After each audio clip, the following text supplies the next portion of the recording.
Now we're going to return to the breakout sessions. And here we have Kari O'Neill, who comes from deep agricultural roots and lives on a farm ranch east of Martin. She has been with SDSU Extension for 20 years, is currently the SDSU Extension Community Vitality Program Manager, and works with communities and organizations across the state doing project planning, skill building workshops, and coaching.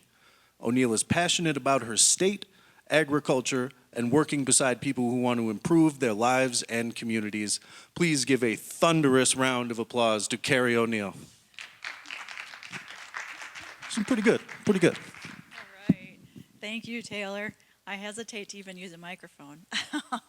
This is a really big room, and since there's not as many of you in here as the room size would think there might be, would you mind all coming up a little bit closer, just so we can have a better discussion, and I won't have to go all around the room when I look.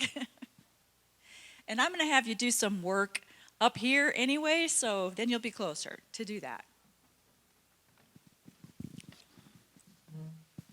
Thank you for that. All right, so I am not a lecturer. I am a hands-on teacher, which means you're going to do some work with me today, some actual writing work, because we're going to develop a plan, just like the session title says. It's not, I had a gal come in here a little bit ago and she wanted to know what I was going to talk about.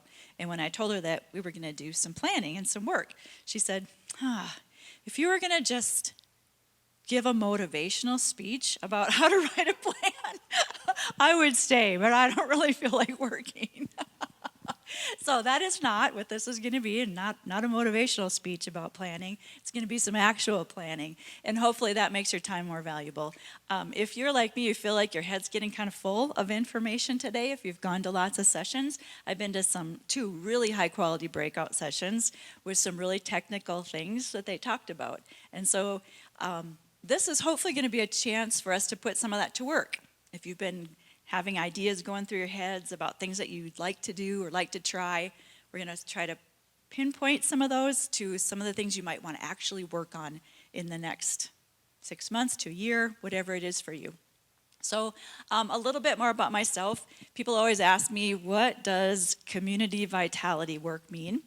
And really it is, I work with a lot of rural communities in South Dakota. I have a statewide job. And we do anything that communities ask us to do to help them improve themselves. So we work with a lot of organizations. We do some strategic planning. We do some leadership, skill building classes. We do board development. Lots of things just to help people in communities work for themselves in a community setting and make their lives better. So I've been doing this work a long time. And one of the things I get asked to do the most is to help people learn how to plan or how to make a plan. So that's what we're going to do. We're going to try to design that roadmap today. I probably got to put it over here. Maybe it doesn't even, I'll just use arrows. All right, so our objectives for today are going to be to determine some goals and action steps to bring your project to fruition.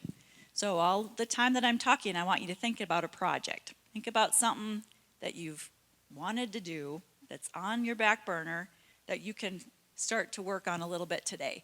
We're going to actually do some writing.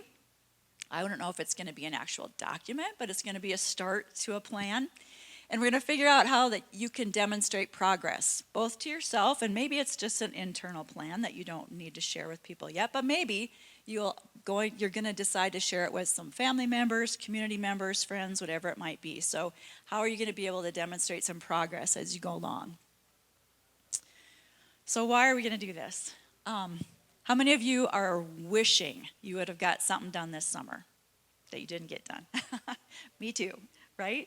We do a lot of wishing, and then with that comes complaining, like, oh, the weather stunk, I couldn't get it done, or time just got away from me, or whatever it is. We try to rationalize why we didn't get our plan done. So we're going to try to get past that today. If you have a plan, it'll help you focus your energy on just a few specific strategies that you can work on. It allows you to use your resources wisely.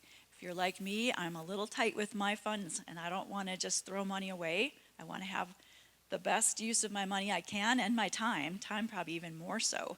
So having that plan in place helps you to just get going and not waste as much time and money. Like I had said, it provides an opportunity for you to evaluate your progress. And it's also a tool you can use to kind of re-energize your passion when you work on your goals. I'm hoping that after we work a little bit on a plan that you're thinking about today, you will leave here with some renewed passion about actually getting that plan done. All right, so when I do this process, we use a process called appreciative inquiry. Anybody ever heard of that before? Some places call it AI for short, but I don't do that in South Dakota very often. It's a different connotation here. So appreciative inquiry is really about starting from your strengths and what you do well and what's going well, and then building on it. It's better to start with something we do well than something we wish we did well, right? I mean, when I was young, I wanted to be a country western singer. I don't sing well. So that was kind of a pipe dream, right? And it's better for me not to start down that road if I know that's probably not ever going to happen, than to start by doing something I do well. I'm good at gardening, I'm good at sewing, I'm good at baking and cooking, so some of those kinds of things. I was good at showing cattle, so I did some of those kinds of things and tried to improve myself rather than starting from something I wished or I didn't really have the talents for.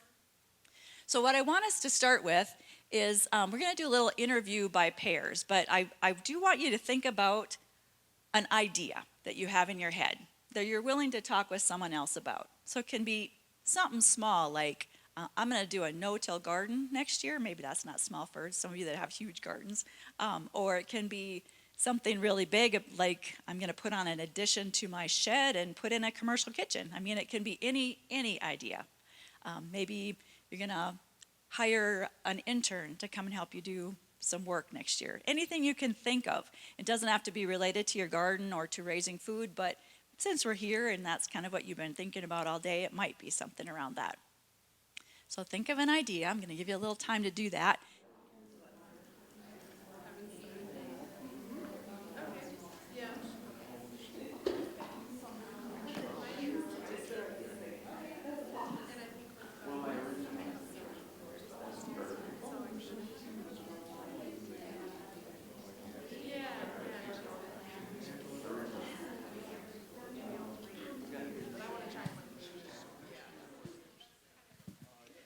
Okay, you guys are really getting into your conversations, which is awesome.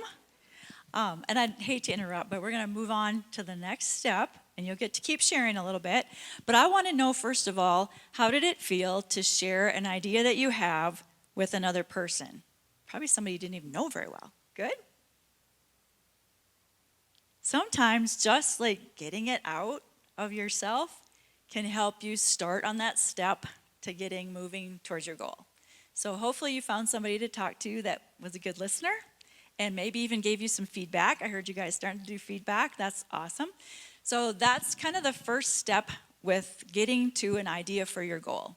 So the next thing we're going to do is called the dream stage. And this is probably my favorite part of appreciative inquiry. And this is really, you know what I forgot to do? I usually talk about my pictures a little bit because I have pictures in each of these stages. And so a couple of projects I've got up here, there was a Paint South Dakota project in the community up on the top that painted a house for an elderly person. So I thought that had to be somebody's dream, really, to go after the grant dollars it takes to get that project done. And then decorating Easter eggs down the corner. Just a good project, right? We've probably all done that as kids. But when you get done, you have something. You have that goal completed. So I like projects like that where you can really see something happening. And then this dreaming stage, I use some pictures that are kind of things that are out of the ordinary, right? And that's what our dreams are, things that you just don't normally talk about every day. Sometimes it's like, do I dare even bring that up because it's so far out? But a lot of times what we really find out is if you dream big about an idea and you get together with more people and you start to talk about it, it becomes doable because people help you with, oh, I know a person you could connect with, or I know somebody who's done something like that. and you can make connections that actually help you make that dream come true.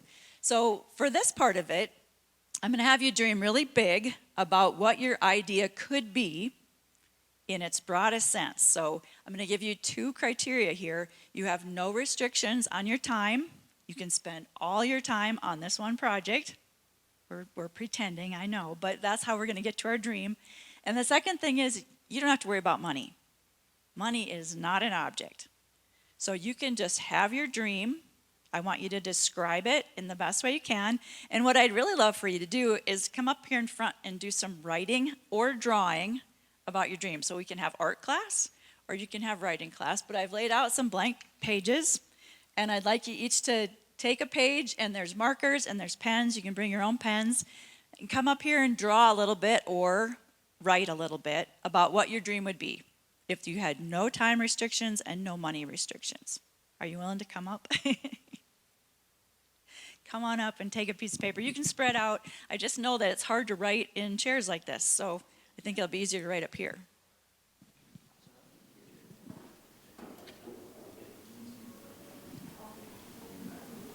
This might be a little bit like brainstorming. If you've done any brainstorming, it's kind of like that.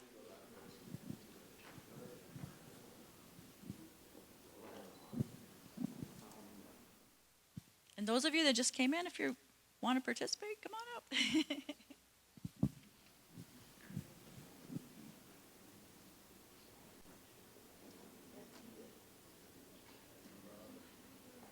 Oh, I love it. Good. Very nice. Yeah.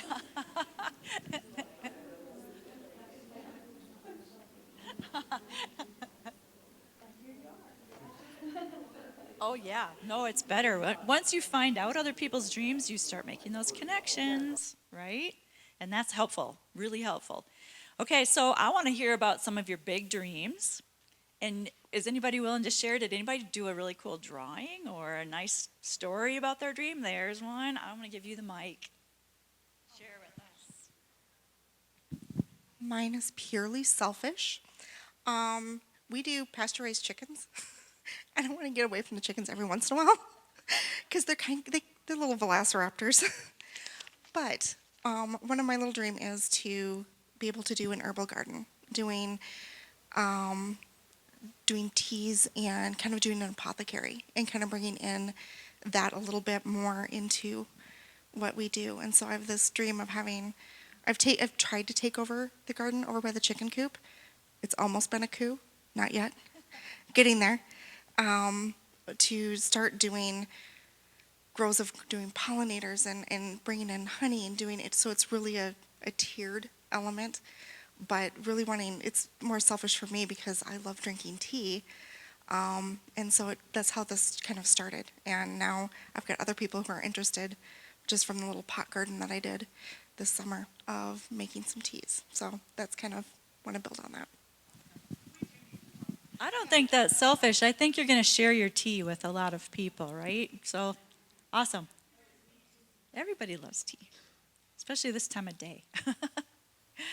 Anybody else want to share? Yeah. Anthony, you want to share a dream? Yeah, sure. Share us one. So last year I was in Farm Beginnings with Michelle and Rick Grosek and DRA. I sort of came up with an idea of planting berry patches, medicinal, like elderberry, aronia berry, cold hardy plants, and then open it up to the community to pick their own, have kids come in and learn where their food comes from. So yeah, pretty simple. That's a great dream. One more. Who else was willing to share? Or I'll share mine. All right, I'll share my berry dream. That's not turned out really well right now. But in 2013, someone who worked for Prairie Berry Winery said, we use a lot of black currants in our wine and we don't have a source. And I thought, I've always wanted to grow berries, and I did some research in black currants, and we had this old grove of trees that had a big space where some old trees needed to just be taken out. So we took out the trees, we laid fiber, and I got some berry plugs from a guy in British Columbia. And we planted, I don't know, we planted 500 black currant bushes. My husband said, if we're gonna do this, we're gonna do it. So he's a bigger farmer. So we did it, and it was really fun. So they don't produce for about the first 3 to 4 years. And then when they started producing. And I work full time, so we had to figure out the berry picking schedule. I had to get neighbors to come and help me pick. Amanda and Sandy in the back are some of my best berry pickers I had. And we did great. And I started selling my berries to some wineries, to some jam makers, to a honey company that infused honey with black currants. It was going so well. And then last year we were dry, and a few berries died, or a few bushes died. And this year we got a late frost. It was super dry, and we had grasshoppers. And my berries, I think they look dead right now. All the bushes look dead. I got one little bag of berries so I could make a couple things in the house, but that's all I got this year. So it's kind of a sad end to the dream, but here's what I'm hoping. My dream hasn't died, because I know wild currants come back every year. And so I'm still hopeful that maybe from the roots, there'll be some new leaves next year. We'll see how it goes, but there's got to be some rain. And I have a drip system, but in our country, I could have dripped 24/7, and I don't think it would have mattered. We have really sandy soil, and we just needed the water for some other things like trees and things to keep alive this year. So anyway, that's my dream. And so I do know about this. I do know that it's possible to have a big dream and get it going. It's possible to be wiped out, but then what do? Start again, right? Yeah, if your tea garden doesn't work, I bet you come up with a different idea. Or what we might have to do next, I asked you to dream big and not think about money or time. What we have to do after that point is think a little bit more about prioritizing. So what really could happen? This is what could be and what would be okay to have if we had no restrictions. Now we have to think about actual goal writing. And we all do have restrictions in our lives. So if we put in our life into that dream, then what's it going to look like? How can we prioritize some things and write some goals to be sure that we do end up getting to our dream? So has anybody written a SMART goal before? A few of you, yeah, great. Okay, so I'll show you what it is. It's not hard, it's not rocket science, but it just needs to be specific, so you know for sure what clearly is going to happen. It needs to be measurable, and this is sometimes the part we leave out. Like, how are we going to know? So you can't just say, I couldn't just say, I'm going to grow black currants for market. I needed to say how many, when, how I'm going to do it, where my market's going to be, how am I going to market. So some of those little details need to go in it to make it measurable. Otherwise, you don't know if you got there. It needs to be attainable. Do you have the resources? Do you have land for a garden? Do you have space to work on a car that you're restoring? Do you have means to go to grad school? All of those kinds of things now we're going to enter in. Is it relevant? Does it reflect your values and what you really want to do? And sometimes the needs of the public. Sometimes some of you are marketing for people in your community. Chris and I were just talking about in Martin, there is not a flower place to buy flowers. So is there a need for a person to grow flowers to market? And then timely. When do you expect achievements? And this can be increments, like in 2 months I want to be here, and then in 6 months I want to be here. But there needs to be a timeline on it eventually. Otherwise, you're going to keep putting it off. Like the 2 years that Sean has spent waiting for his car to get redone. There needs to be some timelines on that goal. All right? So what I'm going to have you do now is think about your big dream. And you can come up here and continue writing if this is better, because I know it's hard to write where you're at, or if you got a notebook or something. But I want you to try to make at least one goal, one SMART goal, that'll help you get to your dream. It could be short term, could be long term, but I want you to try to put it into these qualities, so that it's a goal that you actually feel like, if I make it, I'm going to know I made it. If I let my husband or my friend or my family member read it, they would say, oh, I get what you're doing. So that's the kind of goal I want you to try to write. Questions?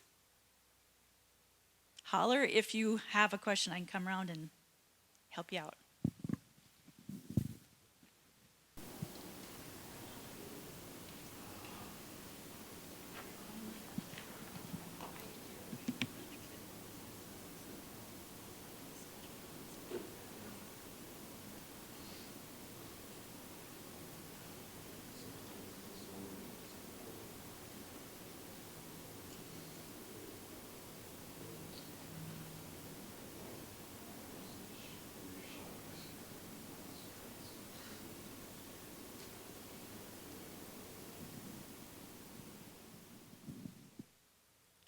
I know some of you are still working on your goals, and that's great.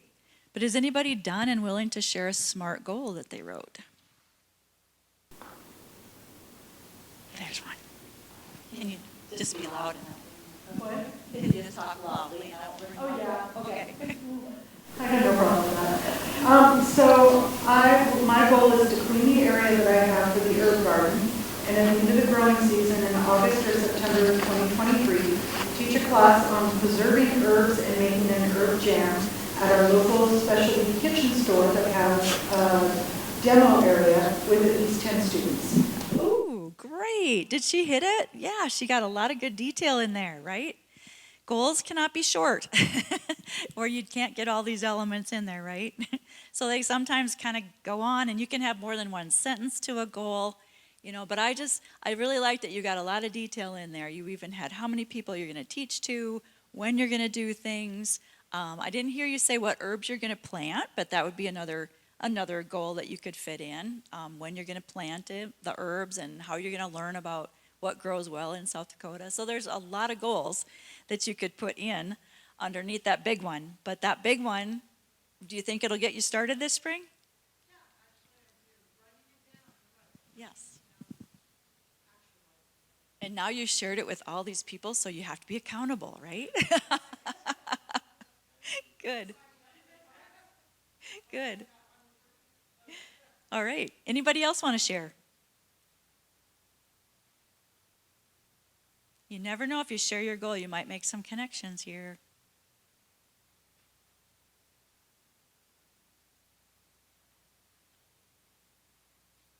Cindy, I would like to hear from you. You own so many businesses and you have so many things going on. Tell us about how you started dreaming when you started thinking about your business, especially like Sturgis Meats. Kari, could you hand her the mic for the recording? You bet. Okay, so first I'm an ecologist, and I'm a rancher, right? So one of the things that was really important to me was to raise ecological animals and use them to basically restore landscapes. So that's kind of how I started in meat and ranching and food. So what I had this vision, and I'm still, completing it, but we have hubs across the country where we have ranches, we have processing, we have distribution, and we get food to local communities and regional communities through those hubs. So we have one here, we have one in Arizona, we have one in Missouri, and we're going to build another one in Northern California. So that's what I do. And as I was sitting here looking at this, I was thinking about which project, do I have a goal for this year? But this whole process is very critical, because that's with all these different projects I have going under this big umbrella. If I didn't do this every day, I wouldn't be where I am right now. It's really, really critical. And Sturgis Meats just plays one part of that, but this stuff is really, really great. So I don't know, just keep with your goals. Yeah, thank you. No, that's important. And even though you don't ever get as big as Cindy and her ventures, it's important for all of us. no matter how small your venture is, to do this, to write things down. You know, the thing you always hear is, or the thing I remember always hearing is, if you want to lose weight, you got to have a goal. You got to write it down. And that's true too. Or if you want to get better grades, I remember being in high school and hearing my teachers say that. If you want to get better grades, you have to set yourself a goal. So it goes all through life, right? With whatever we're doing, it's always good to write it down. But somehow I'm really bad at just taking the time to do that, to write it down. And so that's why I wanted to give you time today to actually work on something that's important to you and something you can share with somebody and something you can take home with. So we've written our goal, hopefully. Does anybody else want to share now that we've had a little time to think about it? I'd love to hear another goal or two.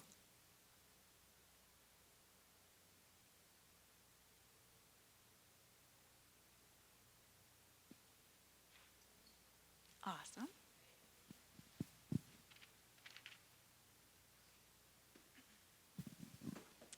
Okay, so we have Bear Butte Gardens just outside of town here.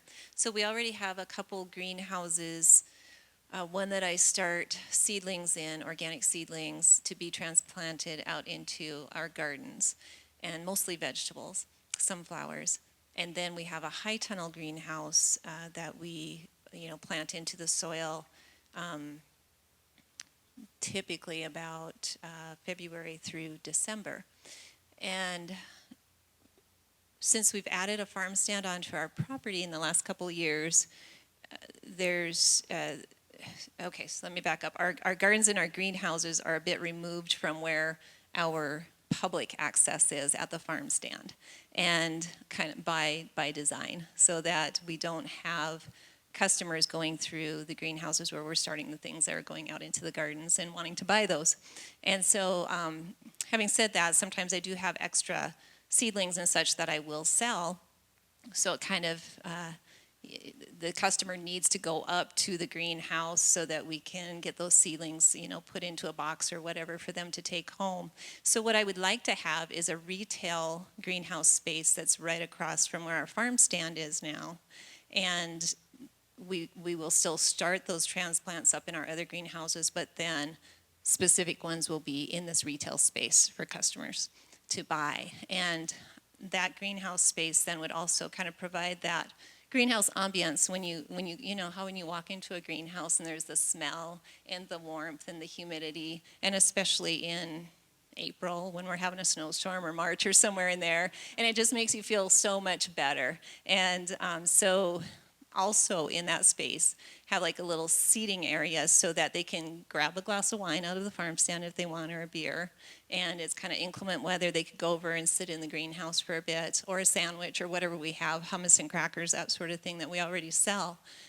So of course the big thing is time, because this is like project number 527 on our list. Prioritizing my husband's time, that's really what that is, the honey-do list.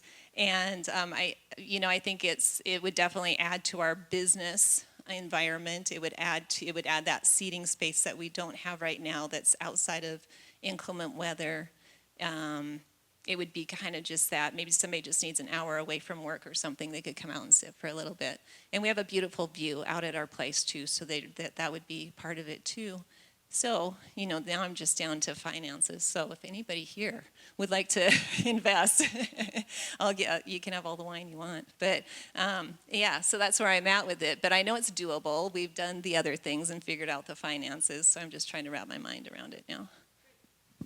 Thanks for sharing. You're welcome. All right. Yeah, thanks to all of you. When we share our goals, it makes us feel a little more like, yeah, now I've got to do it because I've told somebody about it.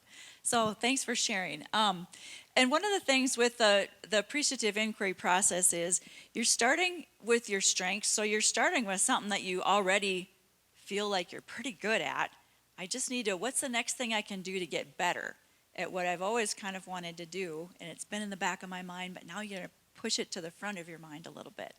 So goals are great. Goals also, when you hit a goal, how does that make you feel? So good, right? I remember after we first got those black currants planted in the ground, it just felt so good to have them there and planted, and it was like I dreamed it and here it is, So that really is, it's like a step to the next step. Because as Michelle said, you just keep adding on, right? You keep adding on to your projects, but if you're good at them, and that makes you keep being passionate about what you're doing. All right, so the next thing that we would do is define. So thinking a little bit more about what will actually be. So my pictures there show people that had goals and they made it, right? That's my son on the corner with his mule deer that he got a few years ago at our place, and my other son learning to water ski. So it's like when you finally make it, it just feels so good. But to get there, we need a little more than just that goal. We need now some strategies and some timelines and some roles and responsibilities. So I have some action planning sheets up here that I'm going to hand out, and you can use it today or think about it and take it home. But I do want you at some point to do what this action sheet tells you, and it's like to put your action steps down. So I'll use Michelle's example for a little bit. So Michelle's action steps are going to be to get the seedlings started and to get them moved up to the other place where you want to sell them, to price them, to make sure that they're ready to grow for customers. All of those little detail things are now what you need to think about. And I am not a detail person. I like to think big picture. So for me, I really need to do this because it forces me to think about the little details that are going to get me to my big idea. So there's a column for action steps. There's a column that says, who will do it? Because in most of our goals, if it's just us, it's hard to get there. You're going to need some support from others around you. So if somebody else around you can help you by hauling in some soil for you, or investing in your idea, or even going with you to a lender to talk about how to finance your idea, some of those kinds of things. So there's a who will do it column. And then there's a timeline that says by when. So I'm not sure I got your name, but with your garden, Stacy, with your garden, you need a spring timeline for when you're going to get things going. You need a timeline for when you're going to have your classes. So all of that is important to write down too. It really holds you to what you said you're going to do. And then the final column is how will you measure success? And sometimes it's just obvious. Well, I'm going to sell my plants and they're going to be gone. People are going to buy them and love them. But sometimes it's not as obvious. Like how will you measure success in getting financing for your project? It might be that you need to look in a few different places. It might be that not all of it comes at once. So I think that column is important too. So I'm going to hand you out these sheets, and you feel free. I'd love to have you start on it today. I'm not sure how much time we have left, but to me, if you can start on it today, it'll give you that much more of a push to do more on it when you get home. So I'll pass out the sheets and just let you work for a little bit on that.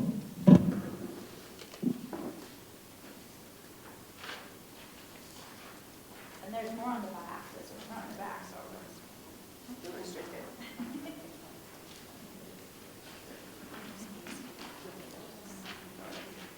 You guys want the sheets or you just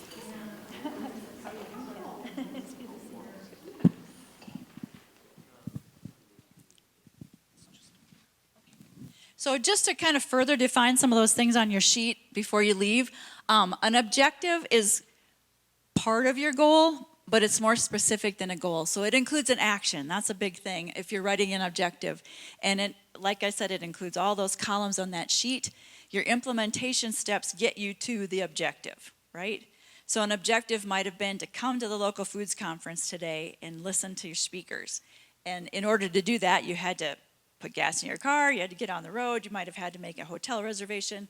So all those little details go under that objective. And that objective is going towards your big goal of learning more about local food systems or starting your own enterprise or whatever that might be. All right, what I also want you to do is have a place for future ideas, because in that big dream that we did, there might be things that you say, ooh, I'm not quite ready to do that yet. Sean might not be quite ready to take his car in parades yet, but that might be a future idea for him. You know, like when I retire and when I get this all done, maybe I'll go and take my car out in parades. But it's not right now. But I don't want you to lose that. So I always encourage people to have a spot somewhere where you can write down those future ideas so that you don't lose track of those. Because someday you might want to come back and do more things, and you might forget. If you're like me, you'll definitely forget what you were thinking about today. Okay, so and I just want to give some credit to where I found the information for the planning process that we use, and then here's my information, and I've got some cards up here if anybody's interested in learning more. We do a lot of this kind of planning for organizations and communities as well as individuals, and probably more than I do for individuals, but it works across the line. So hopefully you gained a little bit of something today. You wrote down a goal, and I'd love to hear from you. Especially I want to come tour some gardens when you reach your goals. So keep me posted. But thank you very much for coming.